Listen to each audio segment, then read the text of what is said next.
Apocalipsis, la revelación de Jesús dada a Juan el profeta.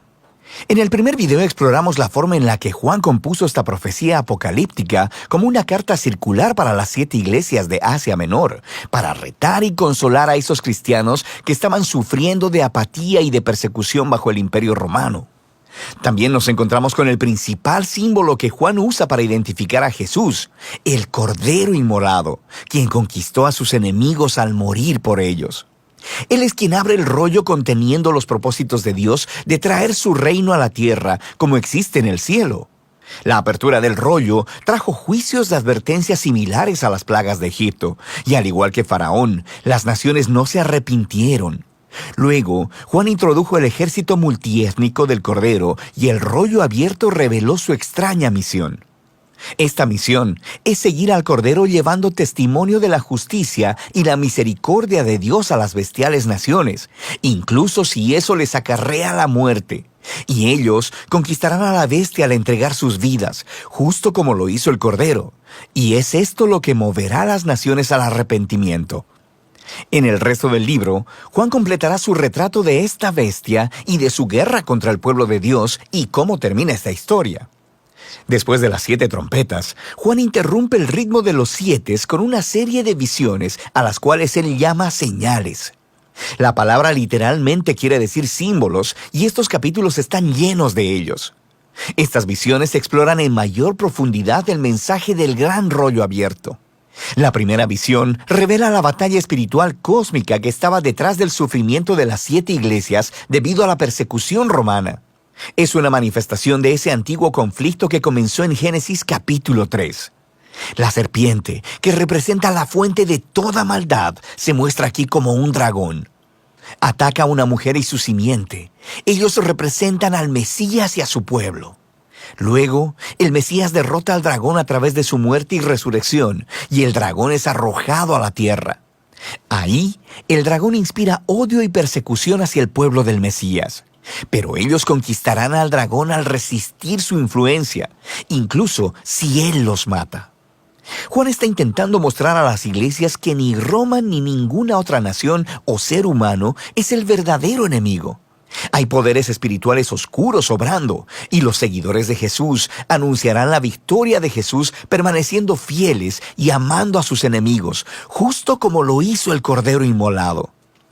La siguiente visión de Juan recuenta la historia del mismo conflicto, pero en esta ocasión con el simbolismo terrenal de las visiones de animales de Daniel. Juan ve 2 bestias empoderadas por el dragón. Una de ellas representa el poder militar de las naciones, quien conquista a través de la violencia. La otra simboliza la maquinaria propagandística de la economía que exalta su poder como si fuera divino. Estas bestias demandan una completa lealtad de las naciones, simbolizada por la colocación de la marca de la bestia y su número 666 en la frente o la mano. Ahora, esta es la infame imagen, y no descubrirás su significado leyendo titulares noticiosos. Aquí Juan está haciendo una clara referencia al hebreo del Antiguo Testamento. Primero que nada, esta marca es el Anti-Shema. La escritura en la frente y la mano es una clara referencia al Shema, una antigua oración judía de lealtad a Dios que se encuentra en el libro de Deuteronomio. Esta oración también se escribía en la frente y la mano como símbolo de la dedicación de todos tus pensamientos y acciones al único Dios verdadero. Pero ahora, las naciones rebeldes demandan lealtad hacia sí mismas y obligan a todos a decidir a quién seguirán. Luego está el número de la bestia, que ha fascinado a los lectores durante miles de años. Pero este no era un misterio para Juan. Él hablaba hebreo y griego, y las letras hebreas también eran números. Si deletreas las palabras griegas Nerón, César y la palabra bestia en hebreo, cada una equivale a 666. Ahora, Juan no está diciendo que Nerón era el único cumplimiento de esta visión. Nerón es solo un ejemplo reciente del antiguo patrón presentado por Daniel, en el cual las naciones se convierten en bestias cuando exaltan su propio poder y seguridad económica como si fuera un dios falso, y luego demandan completa lealtad de las demás naciones. Así que Babilonia era la bestia en el tiempo de Daniel. Pero este imperio fue sucedido por Persia, Grecia y ahora por Roma en el tiempo de Juan, y lo mismo para cualquier nación posterior que actúe de la misma manera. Levantándose en oposición a las naciones bestiales y al dragón, está otro rey. Es el Cordero Inmolado. Él está con su ejército, quienes han dado sus vidas para seguirlo. Y de la Nueva Jerusalén sale su canto de victoria a las naciones, en lo que Juan llama el Evangelio Eterno. Y ellos llaman a todos a arrepentirse y a adorar a Dios y a salir de Babilonia, quien caerá, porque sus días están contados. Luego Juan mira una visión del juicio final. Está simbolizada por dos cosechas. Una es una buena cosecha de grano, mientras el Rey Jesús viene para reunirse con su pueblo fiel. La otra es una cosecha de uvas para hacer vino. Representa la intoxicación de la humanidad con el mal. Ellos son llevados al lagar y pisoteados. Ahora, a través de todas estas visiones de señales, Juan está poniendo una clara elección delante de las 7 iglesias. ¿Resistirán el engaño de Babilonia y seguirán al Cordero, o seguirán a la bestia y sufrirán su derrota? Ahora que la elección es clara, Juan continúa con un ciclo final de 7 juicios divinos simbolizados por el derramamiento de 7 copas. Ahora, sabemos por el rollo del Cordero y por las señales en forma de visiones que muchos de entre las naciones sí se arrepienten. Pero así como las plagas del Éxodo son repetidas y derramadas a través de las copas, hay muchas personas que no se arrepienten. Ellos se resisten y maldicen a Dios al igual que Faraón.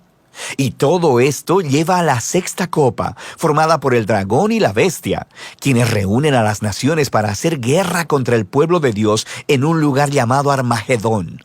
Esto se refiere a un llano al norte de Israel, donde Israel peleó muchas batallas contra naciones invasoras. Y algunas personas creen que esta 6ª copa se refiere a una batalla real del futuro. Otros piensan que es una metáfora de la justicia final de Dios sobre el mal. De cualquier modo, Juan claramente ha tomado imágenes del libro de Ezequiel sobre la batalla de Dios contra Gog. Gog era el símbolo de Ezequiel para las naciones rebeldes reunidas delante de Dios para enfrentar su justicia. Y eso es lo que viene en la 7ª copa. Es la 4ª y última representación del día del Señor, donde la maldad de las naciones es derrotada de una vez y para siempre. Ahora, Juan ha elaborado completamente el mensaje del rollo sin sellos del Cordero, y ahora regresa a expandir 3 temas claves que introdujo anteriormente: la caída de Babilonia, la batalla final para derrotar el mal y la llegada de la Nueva Jerusalén. Y cada uno de estos ilustra la venida final del reino de Dios desde un ángulo diferente. Entonces, primero tenemos la caída de Babilonia. Un ángel le muestra a Juan una mujer hermosa, vestida como una reina, pero borracha con la sangre de los mártires y de toda la gente inocente. Ella está cabalgando en la bestia dragón, mencionada en las señales de la visión. Es un símbolo de las naciones rebeldes y se le llama Babilonia, la prostituta. Los símbolos detallados de esta visión serían muy claros para los primeros lectores de Juan. Él está personificando el poder militar y económico del Imperio Romano, pero también está haciendo algo más. En esta visión, Juan ha mezclado palabras e imágenes de cada uno de los pasajes del Antiguo Testamento, referentes a la caída de la antigua Babilonia, de Tiro y de Edom. Juan está mostrando cómo Roma es simplemente la versión más reciente del arquetipo del Antiguo Testamento de la humanidad en rebelión contra Dios. Ellos se reúnen y forman naciones que exaltan su propia seguridad económica y militar como un Dios falso. Esto no es algo limitado al pasado o al futuro. Es una representación de la condición humana a través de la historia. Diferentes Babilonias irán y vendrán hasta que llegue el día cuando Jesús regrese para reemplazar a Babilonia con su reino. Pero, ¿cómo vendrá el reino de Jesús?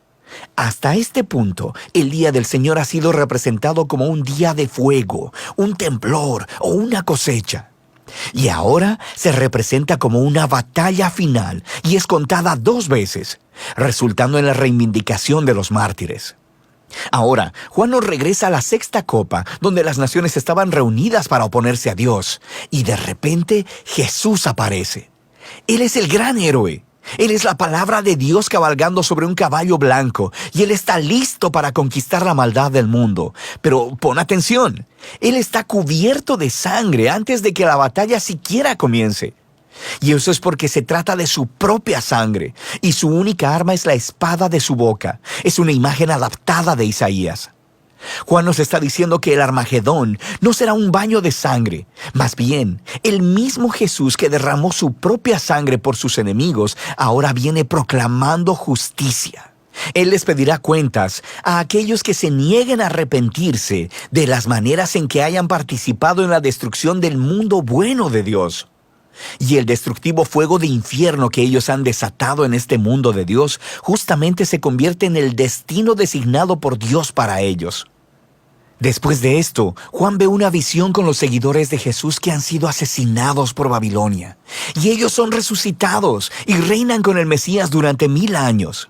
Después de esto, el dragón que inspiró la rebelión de la humanidad contra Dios moviliza a las naciones del mundo para que se reúnan en rebelión contra el reino de Dios. Pero delante del trono de la justicia de Dios, todos ellos enfrentan las consecuencias de la derrota eterna.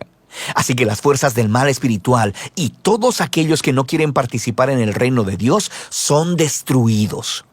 Se les da lo que quieren, existir por ellos mismos y para sí mismos. Y así, el dragón y Babilonia y todos los que los eligen son puestos en un aislamiento eterno y nunca más podrán corromper la nueva creación de Dios. Ahora, hay mucho debate sobre la relación de los 1000 años con esas dos batallas. Hay algunos que piensan que se refiere a una secuencia cronológica literal. El regreso de Jesús seguido por un reino de 1000 años en la tierra llamado el milenio, seguido del juicio final de Dios. Otras personas piensan que los 1000 años son un símbolo de la victoria presente de Jesús y los mártires sobre la maldad espiritual, y que las dos batallas representan el regreso futuro de Jesús desde dos ángulos diferentes. Cualquiera que sea la postura que tomes, el punto principal es claro. Cuando Jesús regrese como rey, Él lidiará con el mal para siempre y reivindicará a aquellos que han sido fieles a Él. El libro concluye con una visión final del matrimonio del cielo y la tierra. Un ángel le muestra a Juan una hermosa novia que simboliza la nueva creación que ha venido a unirse para siempre con Dios y con su pueblo del pacto. Dios anuncia que Él viene a vivir con la humanidad para siempre y que Él está haciendo todas las cosas nuevas. Esta visión de Juan es un caleidoscopio de las promesas en el Antiguo Testamento. Este lugar es un cielo nuevo y una tierra nueva, una creación restaurada que ha sido sanada del dolor y la maldad de la historia humana. También es un nuevo jardín del Edén, el paraíso de vida eterna con Dios. Pero no es simplemente un regreso al jardín, es un paso adelante hacia una nueva Jerusalén, una gran ciudad donde las culturas humanas en toda su diversidad trabajan juntas en paz y armonía delante de Dios. Y en el giro más sorprendente de todos, en la nueva creación, no hay edificio dedicado a ser templo, porque la presencia de Dios y el Cordero que alguna vez estuvieron limitadas al templo, ahora llenan cada centímetro del nuevo mundo. Y allí hay una nueva humanidad, cumpliendo el llamado que se les dio a los primeros humanos en la primera página de la Biblia. Reinar como imagen de Dios, colaborar con Dios en dirigir su creación hacia un territorio nuevo e inexplorado. Y así termina el Apocalipsis de Juan y la épica narrativa de toda la Biblia. Juan no escribió este libro como un código secreto para que descifres los tiempos del regreso de Jesús. Es una visión simbólica que produjo un reto y trajo esperanza a las 7 iglesias del primer siglo y después de ellas a cada generación de cristianos. Nos revela el patrón de la historia y la promesa de Dios en el sentido de que todo reino humano eventualmente se convierte en Babilonia y debe ser resistido en el poder del Cordero inmolado. Pero hay una promesa. Jesús, quien amó y murió por este mundo, no dejará que Babilonia esté fuera de control. Él regresará a quitar el mal de su mundo bueno y hará nuevas todas las cosas. Y esta es una promesa que debe motivar a cada generación del pueblo de Dios a ser fieles hasta que el Rey regrese. Y de eso se trata el libro de Apocalipsis.